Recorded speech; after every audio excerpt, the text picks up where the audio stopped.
Welcome to Luca and Miguel. Enjoy the video. You start by preparing the phone so changes take effect immediately. Update Osu Lazer, clear cache, and free at least 1 to 2 GB of storage. This prevents I/O stutters. Once done, enable developer options and lock the display to 60 Hz or 90 Hz, depending on your panel, because consistent refresh reduces frame drops. Make sure to close heavy background apps and disable battery saver.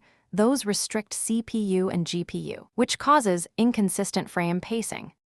Next, you adjust Osu Lazer settings for smoother frames. In Options, set the FPS cap to match your screen frequency and reduce render scale to 0.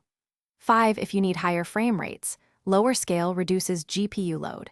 Then try alternate render backends, switch between OpenGL and Vulkan to see which gives lower latency on your chipset. Also, disable in-game visual animations and set thread count to CPU cores -1, because reserving one core keeps the system responsive. Finally, you validate and troubleshoot the changes. Run a typical 4-minute map and watch for consistent frame timings and stable touch latency. Make small tweaks to render scale or FPS cap if you see drops. If stutter persists, reinstall the app or switch to a different nightly build, because corrupted files or regressions can cause problems. If nothing helps, check for thermal throttling and set a high-performance battery profile. Overheating and aggressive power limits are common culprits. Thanks for watching and please subscribe. It's the best investment you'll ever make.